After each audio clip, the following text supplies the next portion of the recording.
Halo sahabat profesional, welcome to Connecting Time with Foster & Bridge Indonesia.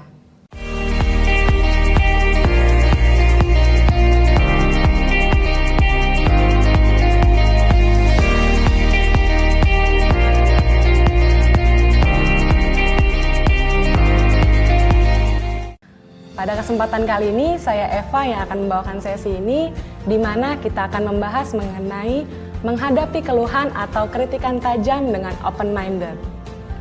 Dan saat ini saya nggak sendirian nih sahabat profesional. Saya sudah ditemani oleh salah satu associate fasilitator dari Foster & Bridge Indonesia. Langsung saja kita sambut, yaitu Pak Ubaidillah Anwar. Halo Pak Ubay, apa kabar? Halo, apa kabar Mbak Eva? Sehat Pak? Sehat, Alhamdulillah. Oke. Ya. Pak Ubay, sebelum kita masuk ke tema kita hari ini, boleh dong Pak diceritain ke sahabat profesional mengenai profil singkat dari Pak Ubay itu seperti apa sih Pak? Oh ya, shortly, jadi saya banyak menulis buku tentang soft skill dan spiritualitas, khususnya mengenai kecerdasan hati dan penerapannya di dunia pendidikan, di dunia profesional industri, dan di komunitas masyarakat kreatif. Nah, selain itu juga saya memenuhi panggilan perusahaan, lembaga pendidikan, dan masyarakat-masyarakat kreatif untuk menjadi pembicara dan trainer. Nah, kira-kira itulah singkatnya. Dan topik ini sangat menarik ini, bagaimana menghadapi keluhan dan kritikan. Ya. Oke Pak, pastikan Pak di dalam dunia pekerjaan kita pernah atau mungkin mendapat kritikan ya Pak ya?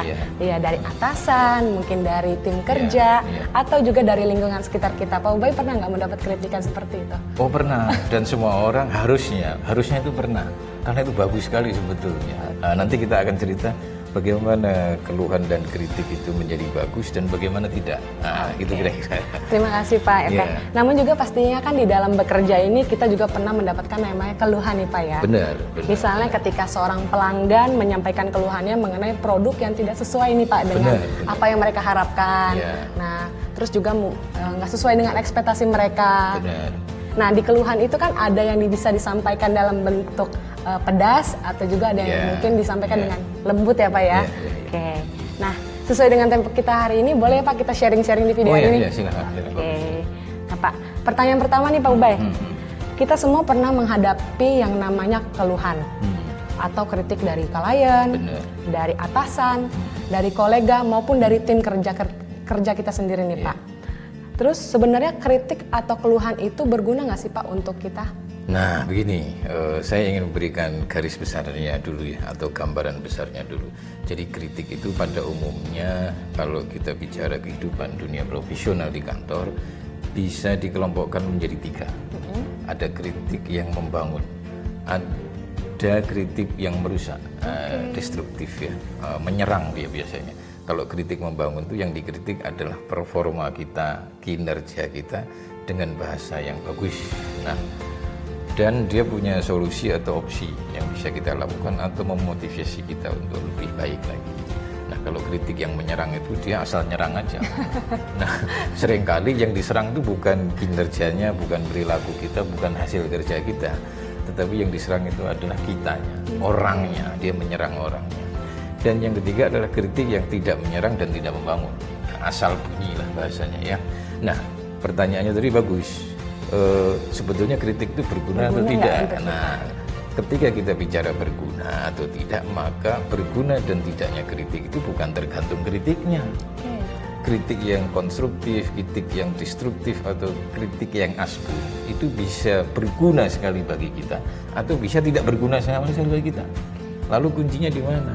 Kuncinya di sejauh mana kita, para profesional di kantor ini, mencerna kritik. Nah, kata kuncinya mencerna tadi itu.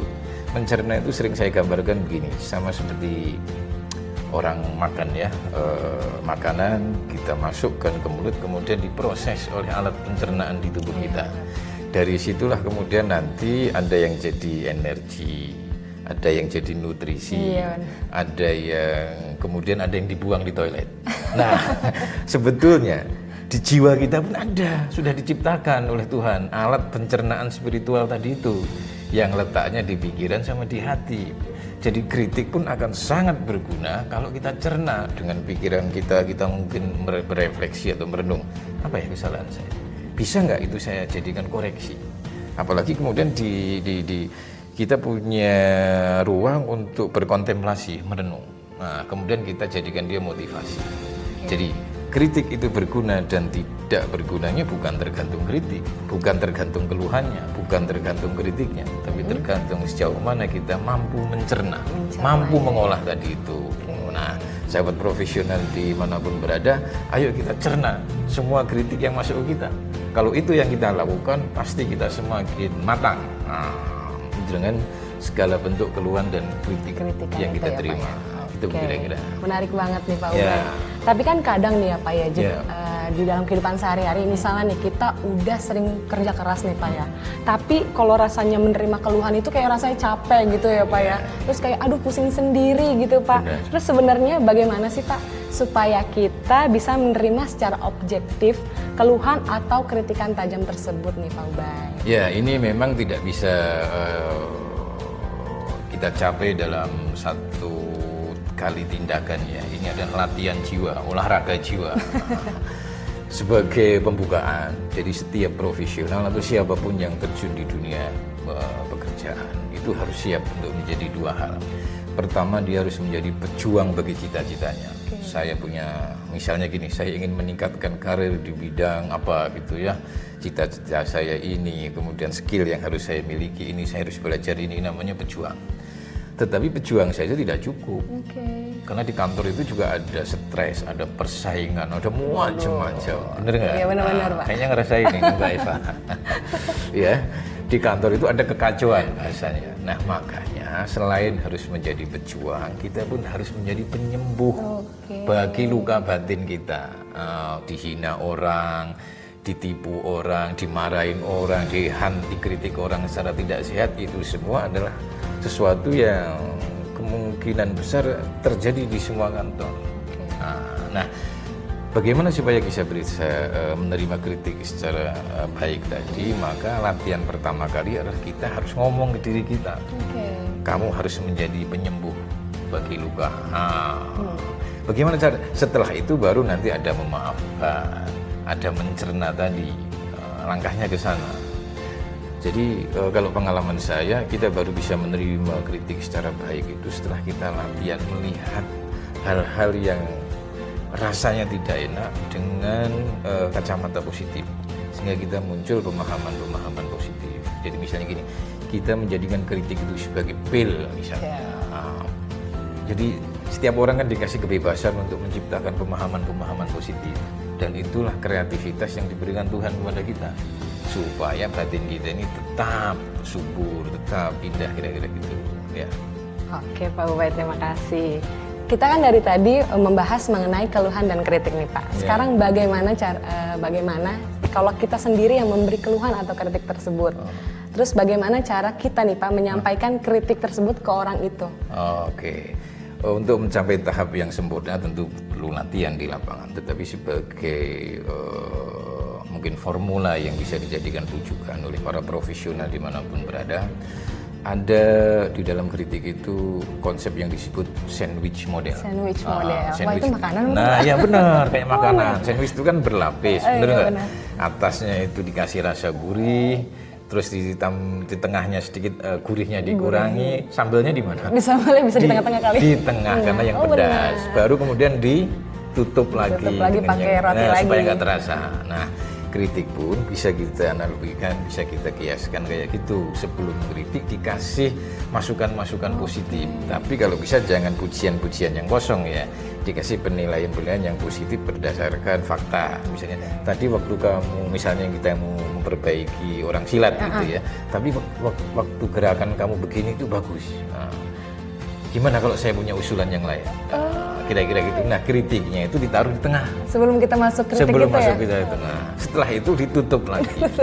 Dikasih motivasi. Ya, mudah-mudahan dengan masukan ini performa tadi lebih bagus. Kira-kira gitu. Yang tadi silat ya, itu ya? Jadi itu konsep dasarnya. Jadi dikasih pembukaan dengan penilaian-penilaian yang positif, kemudian dimasukkan kritik kita, terus ditutup lagi dengan motivasi supaya lebih mudah diterima. Tetapi ini memang belum menjamin, harus ada tambahannya lagi. kalau itu kan kritiknya.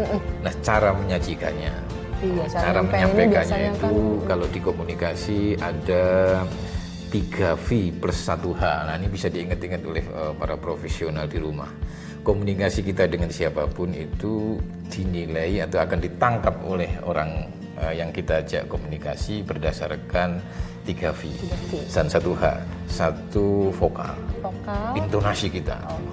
Kita ngeritik bagus tapi intonasinya kayak orang marahin, dia bisa salah paham. Iya, benar-benar kayak orang. Iya, kayak orang mendikte itu juga bisa salah paham. Yang kedua adalah verbal, kata-katanya yang perlu kita pilih. Kata-katanya, pemilihan katanya pemilihan mungkin kata verbal ya. Dan yang ketiga adalah visual.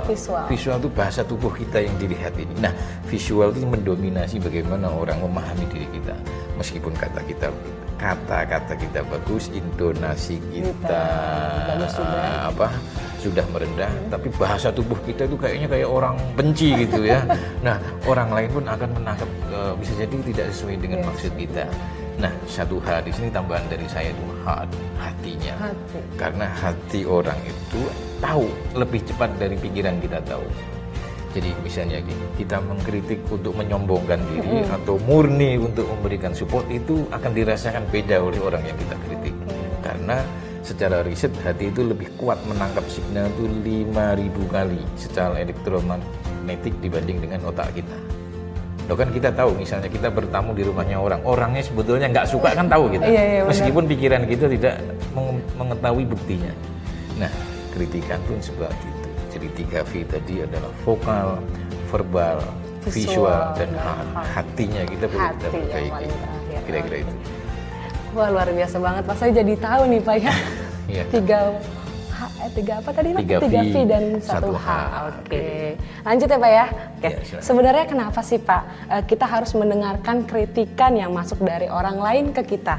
Emang kritikan itu berguna Pak untuk kita? Ya, sebetulnya bukan hanya mendengarkan, tapi yang lebih tepat sebetulnya menyimak. Ya, tapi tadi itu ya, ada kritik yang membangun, ada kritik yang merusak, destroyer, ada kritik yang tidak ada nilainya sebetulnya. Nah, dengan mencerna yang tadi saya katakan, kita bisa tahu mana kritik-kritik yang perlu kita abaikan, kita buang ke toilet. Nah, ini nggak perlu nih gitu ya. Atau mana kritik yang harus kita jadikan pedoman. Saya perlu memperbaiki kinerja saya atau kerja saya di kantor berdasarkan kritik A, B, C. Kalau dia membangun menurut saya. Atau kritik yang pedas pun sebetulnya bisa. Itu enaknya manusia. Jadi dia bisa mengolah. Gitu.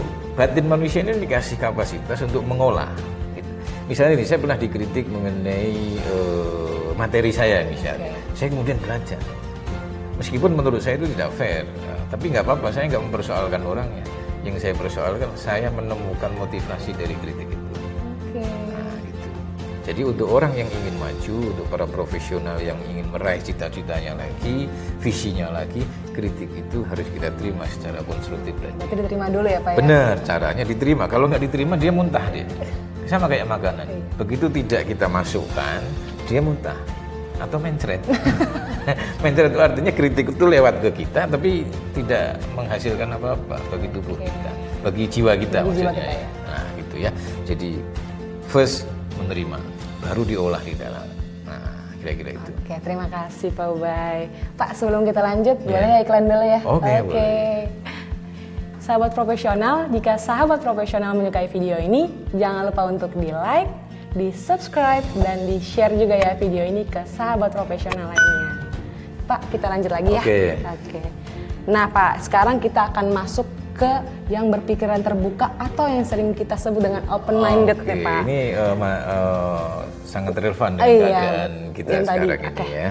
Sebenarnya arti dari open-minded di pekerjaan itu seperti apa sih Pak? Boleh dong dijelasin? Ini dia yang jangan sampai kita salah memahami kemudian salah menerapkan. Jadi berpikir terbuka itu bukan berarti kita membuka pikiran kita, kemudian kita hilang jati diri kita, kita biarkan seluruh pengaruh dari luar itu masuk sampai kita kehilangan jati diri. Tidak sedangkal itu pengertiannya. Nah, berpikir terbuka itu berangkat dari sebuah kesadaran bahwa di dunia ini ada keragaman. Ada keragaman. Saya berbeda dengan dia berbeda dengan mereka, semuanya keragaman. Dan Tuhan memang menciptakan keragaman itu. Ya? Nah, dengan kesadaran itu kita bisa menerima kebenaran bahwa di dunia ini ada keragaman. Nah, yang kedua, keadaan ini selalu berubah. Dari mulai zaman batu, sekarang zaman apa? Digital, benar nggak? Dulu orang menulis di batu, di kertas, di surat. Sekarang di layar, benar nggak? Ya, benar. Nah, orang yang berpikir terbuka mau menerima perubahan itu. Terus untuk apa dia menerima itu? Dia menerima itu untuk berubah, untuk berubah. Ya. Nah, jadi open mind itu kita terbuka adanya keragaman di kantor kita, ada yang macam-macam lah, dari ukuran beda, dari cara berpikir beda, agama beda, sekolah beda, dan seterusnya. Makanya organisasi itu dibuat untuk menemukan titik kesamaan.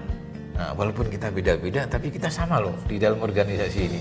Kita sama-sama memajukan bisnis organisasi misalnya. Kita sama-sama punya kepentingan untuk mengembangkan SDM misalnya begitu. Nah, itu pentingnya berpikir terbuka.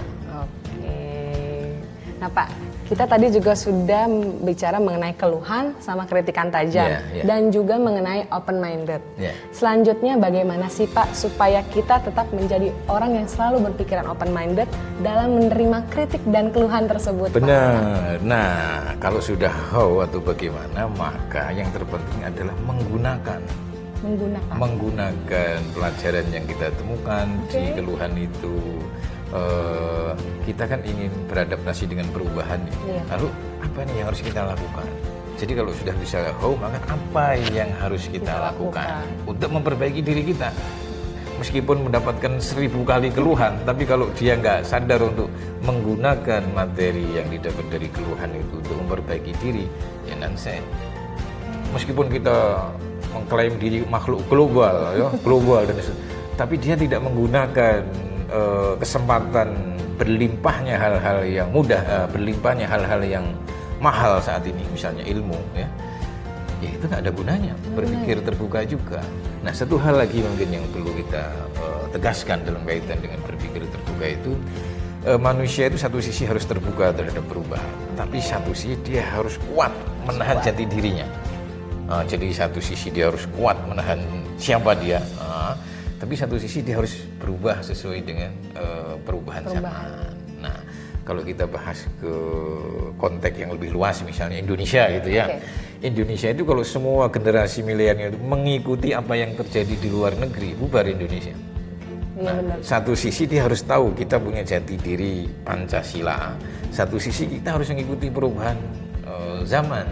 Harus ada digitalisasi, harus ada globalisasi, dan seterusnya. Nah, cara berpikir ini pun perlu diterapkan di kantor. Satu sisi kita harus terbuka terhadap ilmu baru, tantangan baru, dan seterusnya. Tapi satu sisi kantor kita juga punya jati diri. Misalnya apa? Sopan santun, gitu ya. Makanya tidak boleh mendahului yang senior. Misalnya ini cuma misalnya, gitu ya. Contohnya saja, gitu. Nah, itu kan etika yang bagus. Nah, jika ada ini dilihat sebagai nilai-nilai yang bagus di kantor, perlu kita pertahankan. Kira-kira itu. Pak Ubay, menarik banget nih Pak. Terus nih Pak ya, bagaimana cara kita menjadi orang yang berpikiran open-minded dalam menghadapi kritik di dalam pekerjaan nih Pak?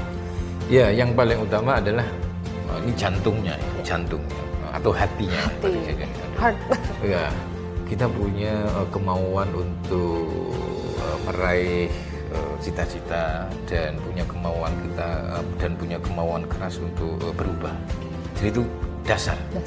Ketika orang sudah terbuka untuk berubah, nanti hal-hal kayak pikiran negatif, kritik, dan seterusnya itu akan kita lalui dengan mudah.